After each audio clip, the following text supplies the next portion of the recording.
Halo,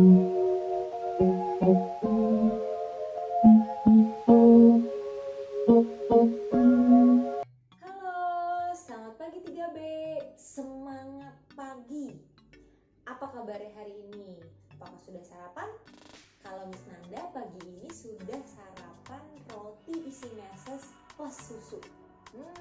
Yummy. Sarapan berguna untuk mengisi perutmu yang kosong pada pagi hari agar saat kamu belajar perutmu tidak bunyi dan mengganggu konsentrasimu. Makanya penting sekali untuk sarapan pagi hari. Jadi siap untuk belajar. Oke?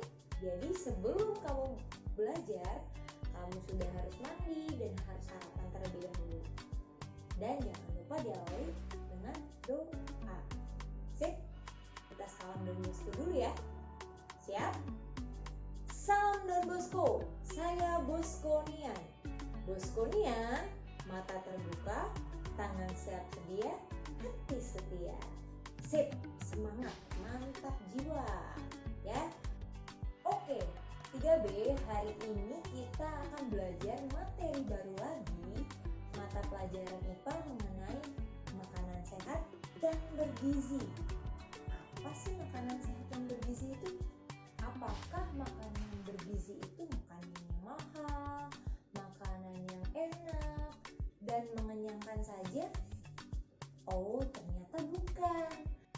Makanan bergizi itu adalah makanan yang mengandung unsur karbohidrat, protein, lemak, dan juga vitamin.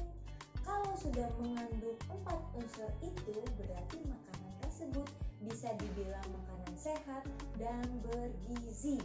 Seperti itu.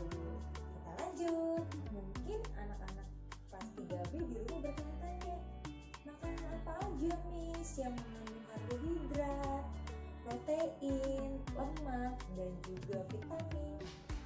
Nah, di sesi berikut ini kita akan mengetahui makanan apa saja yang mengandung unsur-unsur gizi tersebut. Oke, kita akan mulai membahas makanan apa saja yang mengandung karbohidrat. Kalian bisa lihat di samping. Ada nasi, ada kentang, ada roti, ada ubi jalar, ada pisang, dan ada mie. Namun mie-nya bukan mie instan ya. Kalau mie instan itu sudah diolah dan mengandung bahan-bahan kimia yang kalau sering dimakan tidak baik untuk tubuh kita. Seperti itu. Kita lanjut. Nah, karbohidrat ini berfungsi sebagai sumber energi utama bagi tubuh kita. Maka itu kita bisa beraktivitas, bisa lari, mungkin bermain sama adik, kemudian belajar, dan bisa menambah konsentrasi atau fokus kita saat belajar. Oke, next kita akan membahas mengenai protein. Nah, berdasarkan sumbernya, protein dibedakan menjadi 2, yaitu protein hewani dan protein nabati. Apa sih bedanya? Bedanya adalah kalau protein hewani berasal dari hewan. Nah, kalau protein nabati berasal dari tumbuhan. Kemudian, apa aja contohnya? Kalian bisa lihat di samping ini. Ada ikan salmon, ada telur, ada daging ayam, ada daging sapi, dan banyak lagi. Nah, kalau contoh makanan yang mengandung protein nabati bisa juga lihat di samping. Ada kacang polong, kacang almond, tempe, tahu, dan kacang kedelai. Itulah contoh-contoh makanan yang mengandung protein hewani dan protein nabati. Nah, fungsi protein itu untuk apa sih di tubuh kita? Nah, protein berfungsi sebagai zat pembangun dalam tubuh. Jadi, protein ini dapat membantu proses perkembangan jaringan dalam tubuh. Makanya disebut zat pembangun. Karena kalau ibu-ibu sedang hamil, sangat dibutuhkan protein agar janinnya tumbuh dengan sempurna. Oke, selanjutnya kita akan bahas makanan apa saja yang mengandung lemak. Nah, sebelumnya lemak juga dibedakan menjadi dua, yaitu lemak hewani dan lemak nabati. Sama pengertiannya. Kalau lemak hewani berasal dari hewan, sedangkan lemak nabati berasal dari tumbuhan. Kemudian apa saja sih contoh makanan yang mengandung lemak hewani? Kalian bisa lihat di samping. Ada telur, ada daging ayam, daging sapi, dan ikan salmon. Kita geser. Oke, nah kita ganti dengan contoh-contoh lemak nabati. Ada alpukat, ada kacang mede, ada selai kacang, dan ada minyak zaitun. Itulah contoh-contoh lemak nabati dan lemak hewani. Dan yang terakhir, dalam makanan sehat dan bergizi juga harus mengandung unsur vitamin. Nah, vitamin ini biasanya terkandung dalam buah dan sayur. Namun, ada juga yang berasal dari hewan. Vitamin ternyata banyak macamnya. Kita hanya membahas 4 ya, ini yang penting. Oke? Tapi vitamin-vitamin lain juga tidak kalah penting. Yang pertama adalah vitamin C. Vitamin C ini berfungsi untuk menjaga daya tahan tubuh manusia agar tetap kuat, sehat, dan bugar. Nah, makanan apa saja sih yang mengandung vitamin C? Kalian bisa lihat di samping. Ada jambu biji, jeruk, brokoli, dan bayam. Nah, bagi anak-anak yang suka sayur berarti sudah hebat. Namun yang belum suka sayur berarti harus belajar menyukai sayur dan buah ya, agar dapat vitaminnya dan tubuhmu menjadi kuat, sehat, dan bugar. Oke? Yang kedua adalah vitamin A. Nah, vitamin A ini berfungsi untuk membantu perkembangan sel organ. Nah, makanan apa saja sih yang mengandung vitamin A? Kalian bisa lihat di samping. Ada paprika merah, ada apel, juga ada brokoli, dan ada wortel. Nah, selain itu vitamin A juga bagus untuk mata kita agar bisa melihat dengan jelas ya. Tetap fokus. Oke. Yang ketiga, vitamin D. Nah, vitamin D ini berfungsi untuk menjaga kesehatan tulang kita agar tetap kuat, tidak rapuh. Nah, makanan apa saja yang mengandung vitamin D? Ada ikan salmon, ada jamur, kemudian ada telur, dan ada udang. Nah, yang keempat adalah vitamin E.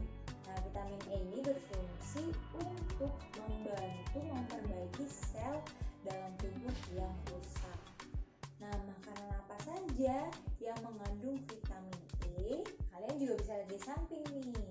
Ada mangga, ada alpukat, ada tomat, dan ada kacang almond.